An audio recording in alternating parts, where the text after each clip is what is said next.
Hey all, in this video we're going to be taking a look at international trade and public policy. This is going to be our last video and our last concept that we're going over for Unit 2. What is blue and not heavy? Light blue.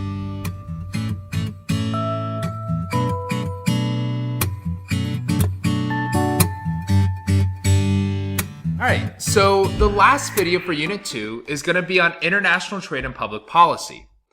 And so before we actually get started, because the bulk of this is going to come from the graph and be able to interpret and analyze different scenarios on our supply and demand graph here, before we get there, there's some terminology or some vocab that you need to know.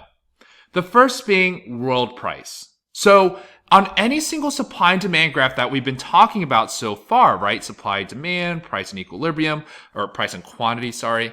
We've been looking at just a specific country's market, right? So let's say we're looking at the supply and demand graph. Let's say it's the US market for eggs, because I love scrambled and over easy eggs. So here, right? Obviously, there are other countries around the world that can produce eggs.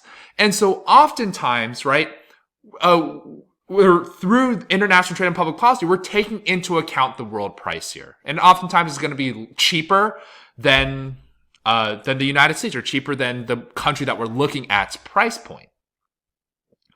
A tariff is just a tax on imports. Remember, imports are goods that are coming into the country.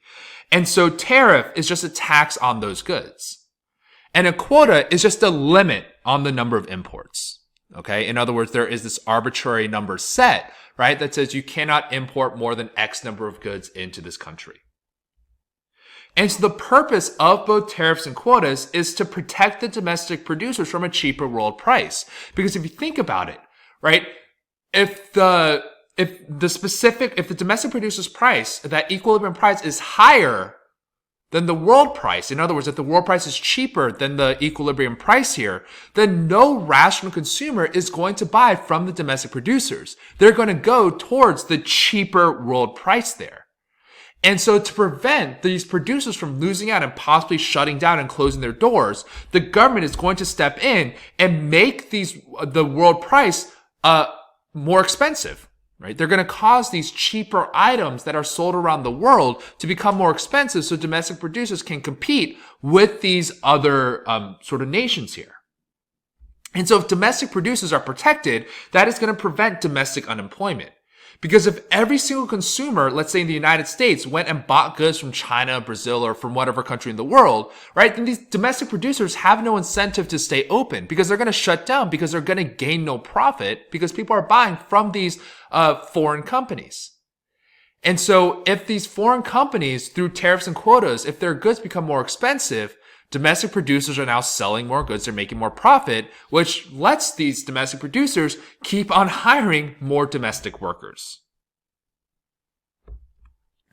So here, right, if we just look at our supply and demand graph, right, we label the supply curve the supply of the domestic country and demand of the domestic country for whatever possible good, right? And so here, right, let's say this is the United States.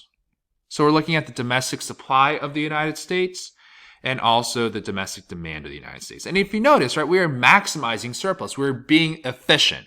Our consumer surplus is maximized and our producer surplus is maximized as well. And so if there's a $2 world price, well, what happens? Well, here, if there's a $2 world price, let's draw this in red, is that all of a sudden, right, this red right here represents the world price. So in other words, instead of domestic producers are selling their goods at $5, the same good is being sold around the world at $2 here. So what is going to happen? Well, any rational consumer, right, is going to buy goods at this $2 world price because it's $3 cheaper, right? And so what ends up happening, right, is the world price is at that $2 mark, right? And it increases our consumer surplus, right? Our consumer surplus, remember, is anything above the price and below the demand curve, right? And so that's why in purple, right, this huge purple triangle represents the area of consumer surplus, right? If consumers are now buying at this $2 cheaper world price, it stands to reason, it makes sense that our consumer surplus is going to increase.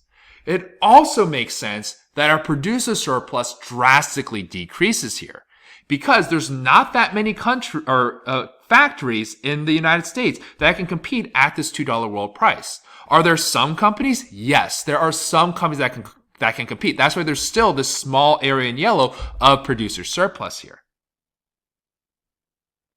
And so what is the government going to do? If you notice, right, producer surplus shrank a lot. Probably not a lot of companies can survive selling their goods at $3 or $2 cheaper or $3 cheaper. And so what's going to happen? Well, here, right, what the government is going to do is they're going to implement a tariff. And so here, the world price is going to increase and become the tariff price here. And so if there's a $2 tariff, well, this $2 world price becomes $4 here. And so that shrinks consumer surplus, right? Remember, anything above the price, which now is the tariff price, and below the demand curve. So this area in purple is our consumer surplus. So it becomes smaller compared to the world price. And then our producer surplus in yellow becomes larger, right? Because now people are buying the world priced goods at $4 there. And so here with the tariff, right, there has to be revenue brought in the government.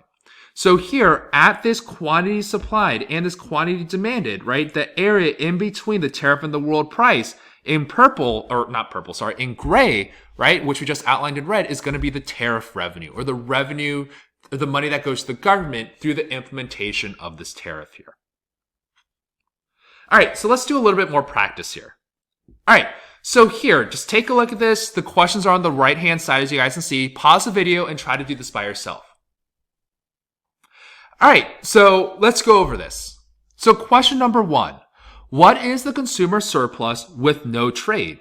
Well, if there's no trade, we just have to look at the equilibrium price and the equilibrium quantity, which is this right here.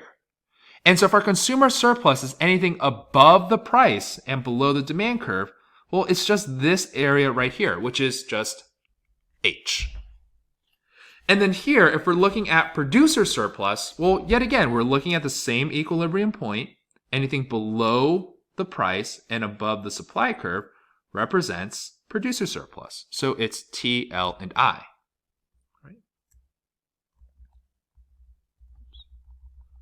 Right? So H and T, L, I. So what is the amount that we import at the world price? Well, at the world price, right, that's PW. So at this world price here, this is how much domestic producers are supplying, right? They're supplying at Q1. But also, right, this is how much consumers are demanding at this world price, which is Q5. And so here, what's the amount that we're going to import? If we're demanding Q5 at the world price, but producers are only supplying Q1, the amount that we import is just Q5 minus Q1, right? It's something as simple as that. All right. Number 4, well, if we trade at the world price, what is our producer surplus? Well, if we trade at the world price, right, remember, the PW now becomes our full price, is anything below price above supply, which is we're just left with T, right? And then the consumer surplus if we trade at the world price. So if the world price is our new price, remember, it's anything above price, below demand. So it's just this entire thing right here. So this is HIL. JKMNRS is going to be the consumer surplus there. And so the last question, right, is going to ask, well, if government tariffs lead to a world price of PT, in other words, right, this world price doesn't really exist for domestic consumers. Instead, they're now paying at this tariff price. How much is imported and what is the consumer and producer surplus? Well, let's go with how much is imported first. Well, at this new price, right, producers are supplying Q2, consumers are demanding Q4, right? So it's what's going to be imported just Q4 minus Q2. Well, also, right, this question is also asking for, well, what is the consumer and producer surplus?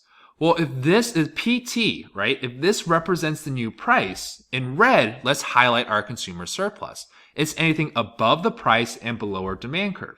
So here, right, this triangle, HIJK, represents our consumer surplus. In producer surplus, let's go in light blue. Well, here remember, producer surplus is anything below the price and above the supply curve, right? Which is L and T. So LT is going to be our producer surplus. All right, and so there are some practice AP questions on the Google Slides there. So just like all the other ones, there's going to be another video that goes over in depth about why the correct answers are the correct answers and a pretty detailed explanation. So keep an eye out for that if you have any questions on these practice AP questions on international trade and public policy. All right, guys, so that's all I have for you guys today, and I'll catch you guys in the next video. Peace.